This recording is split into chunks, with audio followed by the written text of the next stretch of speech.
Selamat sore semuanya. Perkenalkan, nama saya Yolanda Azinage. Saya mahasiswa dari STPMND, Prodi Ilmu Pemerintahan. Di sini saya akan mencoba menjelaskan beberapa pertanyaan tentang teori pembangunan. Yang pertama, jelaskan secara singkat intisari dari paradigma teori-teori pembangunan. Yang pertama, teori modernisasi. Teori modernisasi adalah bentuk transformasi atau perubahan dari masyarakat tradisional ke masyarakat modern. Yang kedua, teori ketergantungan. Teori ketergantungan adalah bentuk teori yang melihat permasalahan pembangunan dari sudut negara. Yang ketiga, teori pasca ketergantungan. Teori pasca ketergantungan adalah reaksi terhadap teori ketergantungan tetapi belum memiliki nama sendiri sebagai satu kelompok. Yang berikutnya, teori pembangunan keberlanjutan. Teori pembangunan keberlanjutan adalah sebagai pembangunan yang memenuhi kebutuhan masa kini tanpa mengorbankan hak pemenuhan kebutuhan generasi mendatang. Yang berikutnya, teori pembangunan manusia. Teori pembangunan manusia adalah konsep pembangunan yang berusaha memenuhi kebutuhan saat ini tanpa mengorbankan kepentingan di masa depan. Oke. Pertanyaan yang kedua, berikan pendapat Anda serta contoh tentang strategi pembangunan setelah pandemi COVID-19 atau era new normal di beberapa bidang, yaitu bidang pertama, pembangunan di bidang ekonomi. Setelah pandemi COVID-19 yang melanda Indonesia pada tahun 2020, banyak dampak yang dirasakan oleh masyarakat, salah satunya dampak ekonomi. Pertumbuhan ekonomi lamban dikarenakan aktivitas ekonomi yang terganggu karena pandemi COVID ini. Contohnya, usaha menengah kecil dan mikro atau UMKM yang tidak seperti biasanya dibuka setiap hari, tetapi ditentukan dengan waktu sehingga hasil perekonomian masyarakat terganggu. Yang kedua, pembangunan di bidang politik. Situasi politik negara Indonesia saat ini semenjak munculnya virus corona yang melanda Indonesia dan dunia, kebijakan-kebijakan yang sebelumnya sudah ditetapkan oleh negara mengalami perubahan karena bertujuan untuk menyesuaikan dengan kebijakan untuk mengatasi masalah virus corona ini.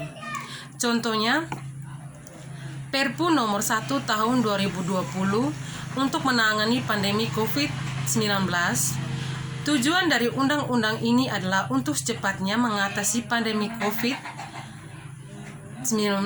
untuk mengatasi pandemi melalui kebijakan strategis agar masyarakat dapat segera merasakan kebebasan dalam artian secepatnya pulih dari virus corona ini. Yang ketiga, pembangunan di bidang sosial. Kehidupan masyarakat secara sosial berubah seiring berjalannya serangan virus corona di akhir tahun 2020 ini. Situasi sosial masyarakat sangat tertekan karena harus beradaptasi dengan berbagai perubahan baru. Contohnya, pola kehidupan sehari-hari masyarakat berubah, misalnya dari tidak biasa menggunakan masker, harus menggunakan masker bertujuan untuk melindungi diri dari serangan virus corona. Yang berikutnya, pembangunan di bidang pendidikan. Kehadiran virus corona benar-benar menghadirkan suatu tantangan serius bagi pemerintah dan masyarakat. Salah satunya dengan mengganggu aktivitas pendidikan siswa atau mahasiswa dituntut dan dihadapi suatu sistem pendidikan baru, yaitu belajar dari rumah atau secara sistem online.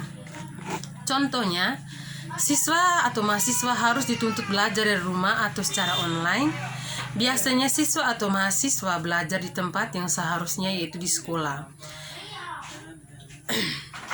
Itu semua berlaku untuk semua jenis pendidikan, tetapi sekarang semuanya dirumahkan karena adanya virus corona. Yang berikutnya, pembangunan di bidang keagamaan. Strategi pembangunan yang dilakukan oleh pemerintah dalam bidang keagamaan pasca virus corona, dalam hal ini melalui Departemen Keagamaan melakukan pendekatan penguatan mental dan iman warga negara dalam situasi kebingungan saat penyebaran virus corona. Contohnya, melalui pemimpin-pemimpin agama menyampaikan pesan-pesan atau khotbah atau ceramah agar tidak goyah walaupun dihantam badai virus corona. Yang berikutnya, pembangunan di bidang lingkungan. Strategi pembangunan pemerintah dalam bidang lingkungan lebih berorientasi ke bidang pariwisata. Contohnya, pembenahan kembali dan peningkatan akses serta peningkatan kapasitas tempat-tempat pariwisata untuk menarik kembali para wisatawan ke depannya, baik wisata asing maupun wisata lokal. Oke, ini pertanyaan yang terakhir. Soalnya diminta menjelaskan atau menganalisis kasusnya. Desa Wirajaya memiliki jarak sejauh 90 km perjalanan ke kota Ende. Di desa ini masyarakat tidak memiliki akses ke fasilitas kesehatan dan air bersih, sehingga jika ada orang yang sakit kadang tidak sempat tertolong karena kurang pengetahuan dan fasilitas seperti WC. Banyak anak-anak terserang sakit perut. Perekonomian masyarakat juga kurang baik. Kebanyakan masyarakat hanya mengandalkan kebutuhan hidup dengan berkebun ubi kayu dan beberapa jenis sayur, dikarenakan sulitnya air di daerah ini. Selain itu juga banyak anak muda yang menganggur. Namun meski begitu, desa ini sebenarnya memiliki banyak potensi pohon bambu dan pohon kelapa yang bisa dibuat sebagai bahan bangunan sederhana. Dengan pertanyaan yang pertama, bagaimana strategi pembangunan dan paradigma People Center Development? Oke, jawabannya, tujuan dari People Center Development adalah pertumbuhan manusia yang mengandalkan sumber daya manusia dan mengikuti prosesnya sehingga mempengaruhi kehidupannya. People Center Development didukung oleh sistem organisasi yang menguntungkan dalam lingkungan organisasi tersebut dan juga menimbulkan kepercayaan masyarakat berkaitan dengan masalah di atas. Maka yang perlu dilakukan adalah mengembangkan sumber daya manusia masyarakat Desa Wirajaya agar dampaknya dapat membangun Desa Wirajaya ke depannya. Oke, pertanyaan yang terakhir.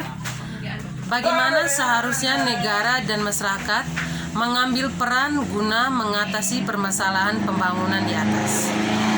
Oke, jawabannya, pemerintah dalam hal ini melalui agen-agen pembangunan turun ke Desa Wirajaya untuk melakukan penelitian permasalahan dan menemukan solusi melalui sosialisasi dan pengalokasian dana untuk meningkatkan pembangunan yang lebih baik di Desa Wirajaya.